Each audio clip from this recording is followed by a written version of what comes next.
Ya, banyaknya kabel semraut di jalanan kota Jakarta memang benar-benar meresahkan ya, bahkan sudah memakan korban. Meski pemerintah DKI Jakarta menyatakan akan menertibkan kabel-kabel menjuntai di ibu kota, benarkah Jakarta sudah bersih kabel menjuntai? Kita akan tanyakan ke rekan kami, ada produser lapangan CNN Indonesia, Gitami Ningrum yang tengah berada di kawasan Warung Buncit, Jakarta Selatan. Langsung kita sapa ya, Dea. Ya, Selamat pagi, Gitami. Seperti apa pada hari ini? Apakah benar Jakarta sudah bebas dari kabel yang menjuntai?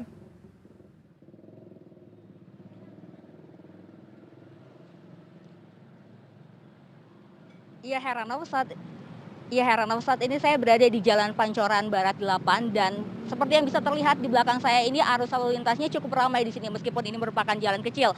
Dan kalau kita lihat di sini kabel-kabel yang ada di belakang saya itu sangat-sangat berdaun dan sangat bisa terlihat ada beberapa kabel yang sudah diikat menjadi satu, kemudian juga kerendahan dari kabel-kabel ini bisa mencapai 3 sampai 4 meter yang terendah, dan ini pastinya kalau misalnya ada kendaraan besar seperti truk yang melewati jalan di sekitar Jalan Pancoran Barat 8 ini pastinya akan tersangkut di kabel-kabel tersebut. Dan di sini juga kita lihat ya, begitu banyak kabel, bahkan sampai warga di sini pun juga sampai tidak mengetahui ini adalah kabel listrik, kabel internet, kabel telepon, semuanya sudah tercampur menjadi satu. Dan warga pun di sini juga mengaku bahwa mereka pun kalau mau protes mereka bingung mereka harus jalan kemana. Dan bukan hanya itu saja, bukan hanya bisa mengganggu arus lalu lintas yang ada di Jalan Pancoran Barat 8, tetapi juga bisa membahayakan warga yang tinggal di sekitar sini. Karena kita bisa lihat ya, ini ada kabel yang kemudian menjuntai, ini cukup rendah, mungkin tingginya sekitar 2 meter. Bahkan tadi saya sempat berbincang dengan warga, ini kalau dilihat ada kabel yang diikat dengan tali rafia, ini diikat oleh warga karena sebelumnya kabel ini sudah sangat menjuntai hingga ke bawah dan pastinya meresahkan dan juga membahayakan warga yang punya rumah di sekitar sini. Sekarang saya akan berbincang dengan warga yang ada di sini. Ada Bapak. Halo, Pak Iwan? Iya, Iya, Pak Iwan, ini kalau kita lihat kan di rumah Pak Iwan, di depan rumah ini ada kabel yang menjuntai begitu panjang, Pak. Tanggapan Bapak seperti apa? Dan sudah berapa lama ini berlangsung, Pak? ini amat sangat mengganggu sekali untuk warga-warga yang bukan warga sini aja ya, bukan tempat yang depan kabel ini ya. Untuk warga yang lewat pun pasti akan terganggu. Itu sangat membahayakan sekali nih.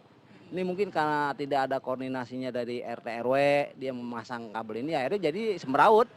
Seharusnya dia memasang ini ada koordinasi ke RT RW seharusnya. Jadi RT RW itu bisa tahu siapa aja nih masang-masang ini, kan bisa dikontak ke perusahaannya. Jadi bisa diperbaiki langsung atau dikontrol sama mereka. Ini kayaknya sistem kontrol pun kurang kayaknya. Kurang. Bukan di sini aja sih ya. Mungkin semua jalanan juga udah pasti seperti kabel-kabel kayak di sini. Kalau ini kan Pak, saya lihat ada tali rafia, itu apakah diikat oleh warga sekitar sini atau bagaimana Pak? Itu membantu katanya, membantu supaya jangan sampai menjadi kecelakaan ya, atau kecelakaan tunggal atau membahayakan diri yang warga sekitar. Pernah komplain nggak Pak? Komplain kemana kita nggak tahu komplain. Sedangkan pemasangan aja main pasang-pasang aja. Mereka tidak memperkenalkan diri dari mana, dari perusahaan apa, memasang kabel ini, kan kita nggak bisa komplain kalau seperti itu. Oke, berarti memang ini sudah sangat meresahkan Pak ya, dan warga pun juga resah tapi pasrah ya Pak ya, karena nggak tahu mau lapor kemana. Karena kebutuhan juga kan, untuk warga emang butuh juga, serba salah. Iya, warga butuh dengan sarana mereka, tapi mereka sepertinya tidak memperdulikan kebutuhan warga juga, keselamatannya utama ya itu. Berarti harapan Bapak apa nih Pak? Ya cobalah dikoordinasi yang baik agar nih kelihatannya lebih rapih, tidak sembraut seperti sekarang ini ya. Ya udah kelihatan contohnya. Ya kita sih sebenarnya bisa aja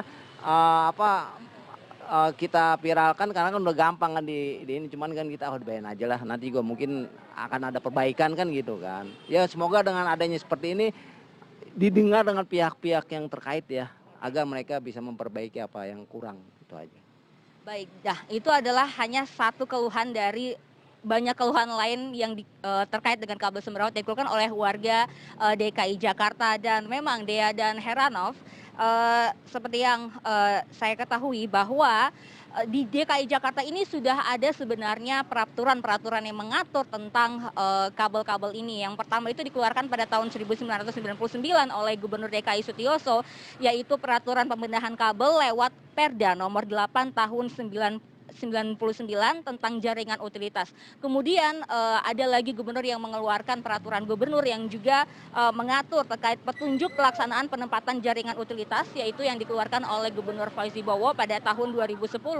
Dan terakhir juga ada peraturan gubernur yang dikeluarkan oleh Gubernur Anies Baswedan pada kala itu, yaitu nomor 106 tahun 2019 tentang pedoman penyelenggaraan infrastruktur jaringan utilitas. Jadi ini mengatur terkait dengan pembangunan sarana jaringan utilitas terpadu atau SJUT. Memang ada rencana dari pemerintah DKI Jakarta untuk mengatur kesembrautan dari kabel-kabel ini, namun sayangnya sampai saat ini seperti yang kita lihat belum ada tindakan yang pasti dari pemerintah Provinsi DKI Jakarta untuk memperbaiki kabel-kabel yang semrawut ini. Dea dan Heranov. Baik, terima kasih laporan langsung Gita Miningrum dari kawasan Pancoran Barat di Jakarta Selatan. Mengerikan juga ya kabel-kabelnya sampai diikat dengan rafia. Betul. Takutnya kalau misalnya itu memang kabel penghubung listrik, takutnya bisa membuat orang Berbahaya ya. iya tersetrum ya. Terima kasih Gita.